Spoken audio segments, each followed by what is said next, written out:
सिद्ध वैद्य डाक्तर सीतिकंठ दास स्मृति में अनुष्ठित है आयुर आवेगर 15 वार्षिकोत्सव और पंचम शिक्षार्थी कर्मशाला तथा चिकित्सक सम्मिलनी।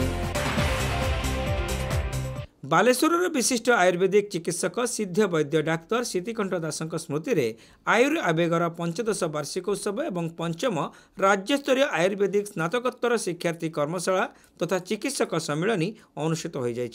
चलित वर्षर शीर्षक थिला दि थेरापेटिक स्ट्राटेजीज ऑफ एब्डोमिनल डिसऑर्डर बा पेट रोग संपर्कित सकारात्मक दिग उपरे आलोचना।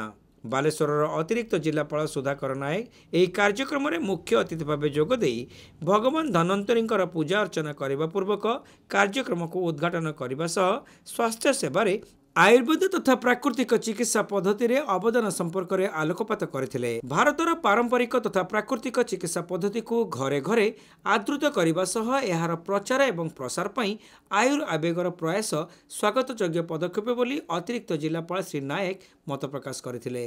बेसिक इन्क्लूजन अछि मुख्यतः पोस्ट कोविड समय परठारु लोकंकर जते अवेयरनेस बढ़ुची एलोपैथिक बाट भांगी चलुछन आयुर्वेदिक कारण विषय व्यक्त रखुले साइड इफेक्ट्स प्रत्येक एलोपैथिक मेडिसिन किसी साइड इफेक्ट्स थाए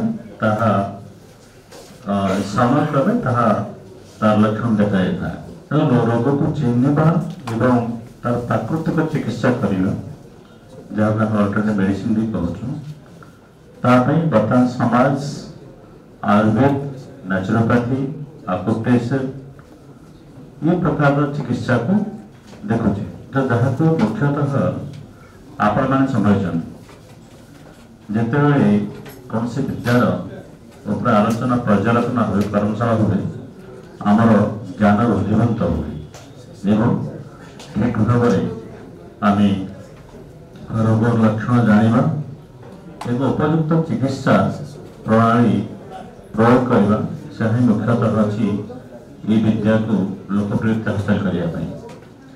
तो आज दिन में आशा करुच्ची और विश्वास अच्छी मैंने जो मैंने से दिगरे विशेषज्ञ अच्छा स्पेशलिस्ट अच्छा निज निज क्षेत्र में ज्ञान आदान प्रदान करूँ। चांदीपुर स्थित आईटीआर अतिरिक्त निर्देशक डॉक्टर नीलाद्री राय एथिरे सम्मानित अतिथि भाव जोगदे स्वास्थ्य सेवा क्षेत्र में आयुर्वेद तथा प्राकृतिक चिकित्सा पद्धति अवदान संपर्क में आलोचना करथिले। Just divide the Veda, the science which give you age or ayu is Ayurveda and Ayur abeka abeka नथिले बेग आसे नाही जेतबेले आपण चिंता करिवे दौड़िबे सेतबेले ही आपण को फल मिलिबो। So Ayur abeka is running just to make Ayurveda popular and also a alternative to the world of medicine.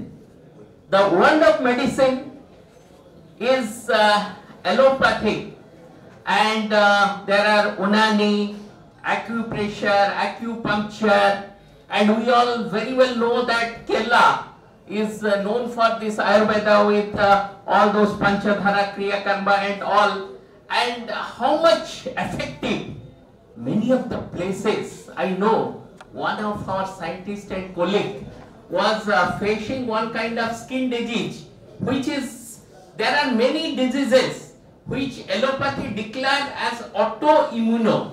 Those autoimmuno can be treated by this alternative method, and only where there are slightly edge over to the allopathic is the surgical side, because it is more developed and practiced. Otherwise, Sushruta also did the surgery. Bhubaneswar स्थित केंद्रीय आयुर्वेद अनुसंधान संस्थार भारप्राप्त सह निर्देशक doctor Sharda ओता एथिरे मुख्य वक्ता भाव जोगदे रोगर चिकित्सा अपेक्षा प्रतिषेधकर गुरुत्व संपर्क में आलोकपात करते। तेबे अन्यान्य चिकित्सा विज्ञान भली आयुर्वेदर आधुनिकीकरण पर केवल सरकार नुहे विशेषज्ञ माने अधिक जत्नवान हेबार आवश्यकता रही बोली से मत प्रकाश करते। एही उत्सव में ब्रह्मपुर स्थित केएटीएस आयुर्वेद महाविद्यालय प्राक्तन अध्यक्ष प्रोफेसर वैकुंठनाथ मिश्र को आवेग सम्मान रे संबर्धना प्रदान करा जायतिला। आयुर आवेग अनुष्ठान सभापति कवि प्रशांत दास यह उत्सव में अध्यक्षता करथिबा बेले सिद्ध वैद्य सिद्धिकंठ दासंकर सुपुत्र तथा विशिष्ट आयुर्वेद भेषज विशेषज्ञ प्रोफेसर शांतनु दास स्वागत अभिभाषण प्रदान करने सह कार्यक्रम आभिमुख्य संपर्क में सूचना देथिले। डॉक्टर सिद्धिकंठ दासंकर मेमोरी रे आमे प्रत्येक वर्ष ये कार्यक्रम करूछु। यार सबुठु बड़ कथा होउची जे डॉक्टर सिद्धिकंठ दास प्रथम थर पई बालेश्वर में ओडिशा रे एक सेमिनार आज को 30 वर्ष तले आरंभ करथिले। तेणु तांकर स्मृति रे आमे प्रत्येक वर्ष गोटे सेमिनार करूछु। जो सेमिनार रे वर्तमान सोसाइटी रे होउथबा जो रोग अछि से रोग संपर्क रे गोटे गवेषणात्मक निबंध उपस्थापन होबो। गवेषणात्मक निबंध उपस्थापन सहित तार एबे चिकित्सा केमिति भाव में करा जाई पारिबो तार गोटे सुदूर प्रचारी व्यवस्था संपर्क रे आमे माने ये कार्यक्रम को ग्रहण करचु। एवं एथिरे ओडिशार विभिन्न जगार विभिन्न बड़ बड़ इंस्टीट्यूशन जो माने रहउचंती जो माने रिसर्च बा गवेषणा रे ब्रती होइचंती सेठू अनेक गवेषक सेमानकर पेपर प्रेजेंटेशन करूचंती। अनेक डॉक्टर्स पेपर प्रेजेंटेशन करूचंती। जो माने इंस्टीट्यूशन रे रिलेटेड होउचंती medical college Ayurvedic medical college सहित रिलेटेड होउचंती सेमानकर पेपर मध्य रहउची।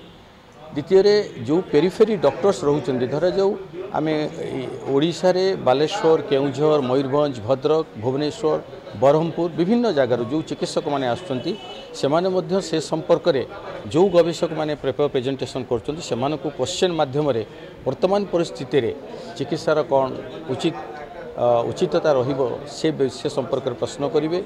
ए वर्षर हमर थीम थिला the therapeutic strategies of abdominal disorder पेट रोग संबंधित चिकित्सार एक सकारात्मक दिग उपरे आमे आलोचना करूछु। आमे 40% रोग वर्तमान भारत रे पाउछु पेट रोग संबंधित। एवं जदि आमे भारतीय परिप्रेक्षी रे देखिबु जे पेट रोग संबंधित चिकित्सा उपरे आयुर्वेदर प्रतिफलन होछि 34%। 34% लोक बर्तमान आयुर्वेद चिकित्सा रे ब्रती होउछंती। तेणु जो एंटासिड कहतु बा अन्य जिनस होउछि से गोटे चिकित्सार प्रणाली एवं आयुर्वेदर तार स्वतंत्र चिकित्सा प्रणाली अच्छी से चिकित्सा प्रणाली भितर आमे बर्तमान अनुभव करुचु जहाँ भारत सरकार गोटे गवेषणात्मक डाटा होची जे 34% आमे वर्तमान आम चिकित्सा आमे पेट रोग उपरे एक सफल चिकित्सा करई पारुचु। So that is a great outcome. Yes there are many disciplines आमे पाउछु जो माने कि होमियोपैथिक्स करूचंती एलोपैथी करूचंती अन्य माने करूचंती किंतु आमे 34% 100 रु 34% आमे चिकित्सा रे सफल होछु। एही अवसर में मयूरभंज जिल्लार अवसरप्राप्त आयुर्वेद चिकित्साधिकारी डाक्तर फकीर चरण नायक को वैद्य रत्न मागुणी ब्रह्मा संबर्धना प्रदान करा जायतिला। सेहीपरि चलित वर्षर श्रेष्ठ आयुर्वेद स्नातक पुरी गोपबंधु आयुर्वेद महाविद्यालय छात्र लिप्सा बाई एवं ब्रह्मपुर केएटीएस आयुर्वेद महाविद्यालय छात्र डाक्तर शिवव्रत रथ को आयुर आवेग संबर्धना प्रदान करा जायतिला।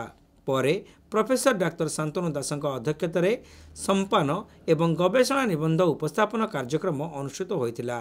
अपराह्न रे उद्यापनी कार्यक्रम रे प्रोफेसर दास पौरोहित्य करथिले। ब्रह्मपुर स्थित केएटीएस आयुर्वेदिक महाविद्यालय प्राक्तन अध्यापक प्रोफेसर वैकुंठनाथ मिश्र, पुरी गोपबंधु आयुर्वेद महाविद्यालय अध्यक्ष प्रोफेसर विपिन बिहारी खुंटिया, बालेश्वर जिला भारप्राप्त आयुर्वेद चिकित्साधिकारी डाक्तर जयंत कुमार प्रधान, मयूरभंज जिला भारप्राप्त आयुर्वेद चिकित्साधिकारी डाक्तर रुक्मिणी हेम्ब्रम प्रमुख एथिरे बरेण्य अतिथि भाव जोग देथिले। शेष में डाक्तर संबित दास समस्त को धन्यवाद अर्पण करथिले।